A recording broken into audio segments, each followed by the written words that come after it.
வணக்கம். Indian constitution ஒரு cheap copy அப்படின்னு கூறப்படுது. அது எதனாலனும், அதுக்கப்புறம் நமக்குன்னு சில ப்ரொவிஷன்ஸ் வந்து யூனிக்கா உருவாக்கியிருக்காங்க. நம்ம கான்ஸ்டிடியூஷனல் அசெம்பிளி உருவாக்கியிருக்காங்க.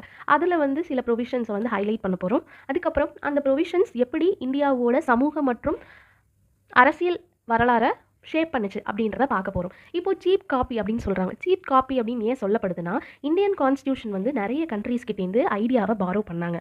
எக்ஸாம்பிளுக்கு யூகேவா இருக்கலாம். யூகேலேருந்து நெறைய ஏன்னா அவங்க நம்மள ஆண்டுட்டு இருந்தாங்க. அப்புறம் யுஎஸ், அயர்லாந்து, கனடா இந்த மாதிரி விஷயங்கள நம்ம ஒரு போன ஷார்ட்ஸ் போல பார்த்துருப்போம். பிளேலிஸ்ட்ல போயிட்டு செக் பண்ணி பாருங்க. இப்போ இது ஐடியாவ பாரோ பண்றதும், அத அப்படியே கண்மூடித்தனமா நம்ம காப்பி பண்றதும் ஒண்ணும் கிடையாது. ஸோ இந்த இடத்துல அம்பேத்கர் என்ன சொல்லியிருக்காரு அப்படின்னா, ஒரு கான்ஸ்டிடியூஷன்றது பீப்பிளோட தேவைக்காக, மக்களோட தேவைக்காக மட்டுமே உருவாக்கப்படணும் அப்படின்றத சொல்லியிருக்காரு.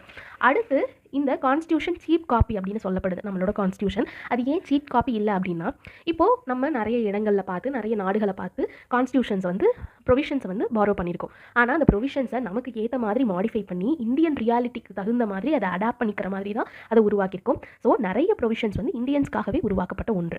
சில ப்ரொவிஷன்ஸ் இந்தியானாலேயே உருவாக்கப்பட்டிருக்கு. அந்த ப்ரொவிஷன்ஸ் எப்படி சோஷியோ பொலிட்டிக்கல் ஹிஸ்டரிய ஷேப் பண்ணுது, சமூக அரசியல் வரலாறு எப்படி வந்து மாத்தி அமைச்சிருக்கு அப்படின்றத பார்க்க போறோம். ஆர்டிகல் 70 ஆர்டிகல் 17ங்கிறது அபாலிஷன் ஆஃப் அன்டச்சபிலிட்டி. இது நமக்கு தெரியும். இது வந்து இது நம்ம இந்தியால மட்டும் தான் இந்த கேஸ்ட் சிஸ்டத்தினால உள்ள வேறுபாடுகள், தீண்டாமை இந்த மாதிரி விஷயங்கள் இருக்கிறத காரணத்தினால, இந்த இந்தியன் கேஸ்ட் சிஸ்டத்த ஒழிக்கணுன்ற ஒரே ஒரு நோக்கத்துக்காக இது உருவாக்கப்பட்டது. ஓகே. இது கான்ஸ்டிடியூஷன் எப்படி செயல்படுதுன்னு நமக்கு காமிக்குது அப்படின்னா, ஒரு இன்ஸ்ட்ருமெண்ட்டா சோஷியல் ரிஃபார்ம்க்கு சமூகத்துல ஒரு மாற்றம் கொண்டு வரணும் அப்படின்றதுக்காக ஒரு இன்ஸ்ட்ருமெண்ட்டா கான்ஸ்டிடியூஷன் செயல்படுது. நிறைய இடங்கள்ல பார்த்தோம்னா, கவர்னன்ஸ்க்காக மட்டும் தான் கான்ஸ்டிடியூஷன் செயல்படும். நம்மளோடதுல கவர்னன்ஸ்க்காக மட்டும் கான்ஸ்டிடியூஷன் செயல்படல.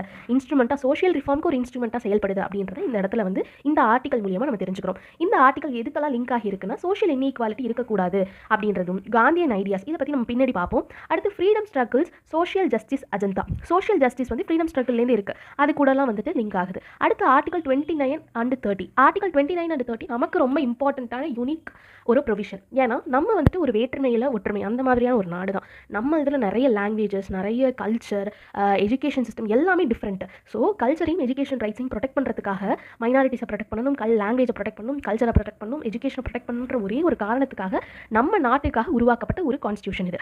ஸோ இது எதில் இருந்து உருவாக்கப்பட்டுச்சு அப்படின்னா, இந்தியா வந்து ரிலீஜியஸ் வைஸும் சரி, லாங்குவேஜ் வைஸும் சரி ஒரு வேற்றுமையான ஒரு நாடு தான். அதுக்கப்புறம் நம்மளோட நாட்டில இருந்து பாகிஸ்தான் பிரிஞ்சு போன அந்த ட்ராமாவை மையமாக கொண்டு தான் சரி இவங்களுக்கும் நம்ம ரைட்ஸ் வந்து கொடுக்கணும், இவங்களையும் நம்ம ப்ரொடெக்ட் பண்ணணும், இந்தியா பிரியக்கூடாது அப்படின்றதுக்காக இது வந்து நமக்காக உருவாக்கப்பட்டது. எங்கேயும் பிளைண்ட்லி காப்பி பண்ணி உருவாக்கப்படலை. நெக்ஸ்ட் வீடியோவில் பார்ப்போம். தேங்க்யூ.